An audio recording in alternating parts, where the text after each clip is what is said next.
नमस्कार दोस्तों, टीचर भी यूट्यूब चैनल में आपका एक बार फिर से बहुत बहुत स्वागत है। आपने अभी तक इस चैनल को सब्सक्राइब नहीं किए हैं तो लाल रंग का बटन दबाकर चैनल को सब्सक्राइब कर लें और बगल के घंटा बजा दें ताकि इस चैनल पर शिक्षक एवं शिक्षा से जुड़ी हर खबर और पत्र प्राप्त हो सके।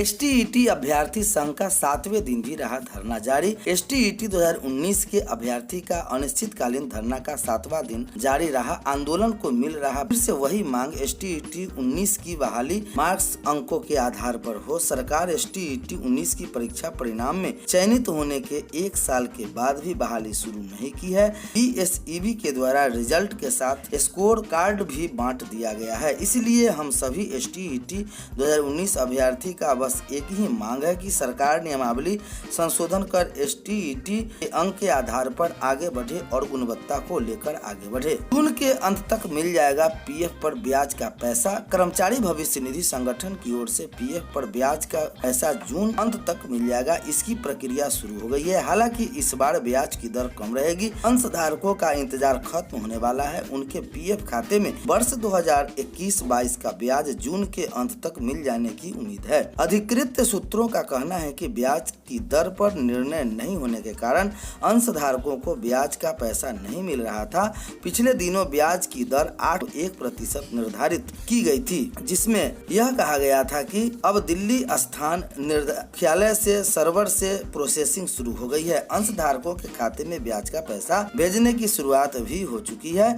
उम्मीद है कि जून के अंत तक अंशधारकों के खाते में पैसा पहुंच जाएगा। सूत्रों के अनुसार 20 से 25 जून के बीच ब्याज का पैसा खाते में आने की उम्मीद है। बता दें कि इससे पूर्व पीएफ पर ब्याज की दर 8.5% निर्धारित की गई थी। इस तरह से पिछले वर्ष की तुलना में इस वर्ष ब्याज दर 4% कम हो गया है। 76 नियोजन इकाइयों में शिक्षकों की होगी नियुक्ति। प्रारंभिक स्कूलों में छठे चरण के तहत शिक्षक बहाली के लिए 74 पंचायत नियोजन इकाइयों और 2 प्रखंड नियोजन इकाइयों में काउंसिलिंग शेड्यूल जारी कर दिया गया। रविवार को शिक्षा विभाग ने शेड्यूल जारी किया। यह वैसे नियोजन इकाइयां हैं जहां विभिन्न कारणों से प्रथम, द्वितीय, तृतीय और चतुर्थ चक्र के दौरान अभ्यर्थियों की काउंसलिंग नहीं हो सकी। अब तक काउंसलिंग की प्रक्रिया पूरी नहीं करने वाले नियोजन इकाइयों को अभ्यर्थियों की मेधा सूची 18 जून तक एनआईसी के पोर्टल पर अपलोड करना है। आपत्ति का निराकरण 25 जून तक करना है। चयनित अभ्यर्थियों की सीटेट का, बीटेट का उत्तीर्णता प्रमाण पत्रों की जाँच के बाद 18 जुलाई से 22 जुलाई तक नियोजन इकाइयों द्वारा जिला स्थल पर निर्धारित स्थल पर नियुक्ति पत्र दिया जाएगा। चयनित और नियुक्त अभ्यर्थियों की सर्टिफिकेट प्रमाण पत्रों की विभागीय पोर्टल पर अपलोड कर 30 सितंबर तक जांच पूरा करना है।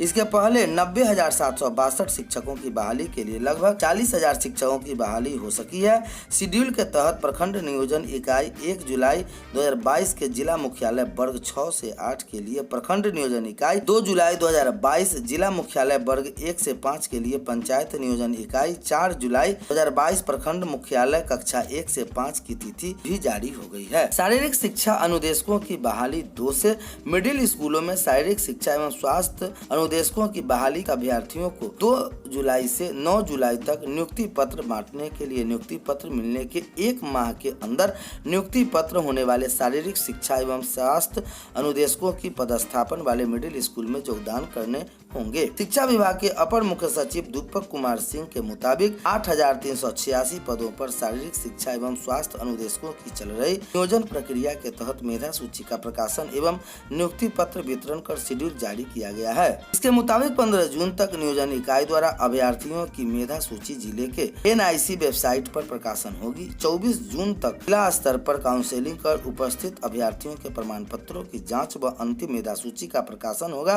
25 जून को कोटिवार रिक्ति के अनुसार चयन सूची जिले के NIC के वेबसाइट पर जारी कर दिया जाएगा। 7वें चरण की शिक्षक नियुक्ति की तैयारी शुरू। नियोजन को लेकर शिक्षा मंत्री विजय कुमार चौधरी करेंगे सभी अफसरों के साथ समीक्षा। राज्य के 7वें चरण की प्रारंभिक शिक्षकों की नियुक्ति की तैयारी आरंभ हो गई है।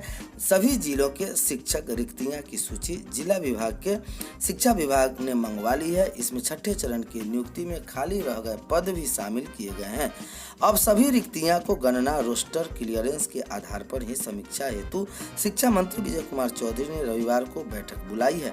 बैठक में विभाग के अपर मुख्य सचिव दीपक कुमार सिंह, प्राथमिक शिक्षा निर्देशक रवि प्रकाश और सभी जिला शिक्षा पदाधिकारी और जिला कार्यक्रम पदाधिकारी को शामिल होंगे। शिक्षा विभाग के मुताबिक 7वें चरण की कार्रवाई प्रारंभ करने से पहले जहां नियोजन इकाई की प्रक्रिया वर्तमान में पूरा कर ली गई है, वहां 30 जून तक रिक्त पद की गणना 31 मई को स्थिति के आधार पर विद्यालय वार एवं नियोजन इकाई करने का निर्देश दिया गया था। सभी जिलों से रिक्तियों की रिपोर्ट तो आ गई है, लेकिन रोस्टर क्लियरेंस के आधार पर सभी रिक्तियों की समीक्षा होगी। इसके बाद प्रारंभिक शिक्षकों की रिक्तियों के बारे में जानकारी दी जाएगी। अनुमान है कि प्रारंभिक शिक्षकों के करीब 82,000 खाली पद हो सकते हैं। इधर पढ़े बिहार अभियान में बेहतर करने वालों को पुरस्कार।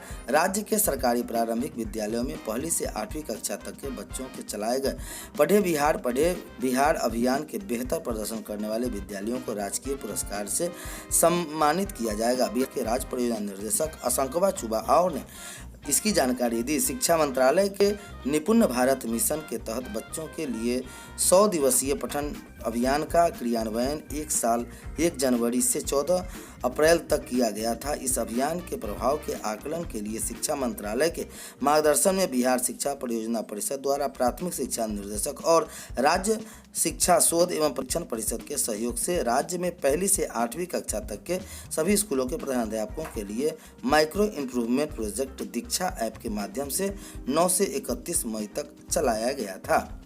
2.25 लाख स्नातक छात्र पास को प्रोत्साहन राशि देने की तैयारी चल रही है, जिसमें राज्य में स्नातक उत्तीर्ण 2.25 लाख छात्रों को प्रोत्साहन राशि देने की तैयारी हो रही है। शिक्षा विभाग ने सभी कुलपतियों को चिट्ठी लिखकर लाभुक छात्रों के लंबित आवेदनों को पोर्टल पर अपलोड करने हेतु आवश्यक तकनीकी तैयारी सुनिश्चित करने को कहा है। इस बारे में पहले ही विभाग के स्तर से प्रशिक्षण कार्यशाला कराई जा रही है। पोर्टल पर आवेदनों के सत्यापन के बाद लाभुकों के खाता को प्रोत्साहन के रूप में 50,000 रुपए की राशि DBT के माध्यम से भेजी जाएगी। शिक्षा विभाग ने अपने निर्देशक में कहा कि राज्य के विश्वविद्यालयों के 2.25 लाख छात्राओं के आवेदन जांच के लिए लंबित है। यह गंभीर मामला है।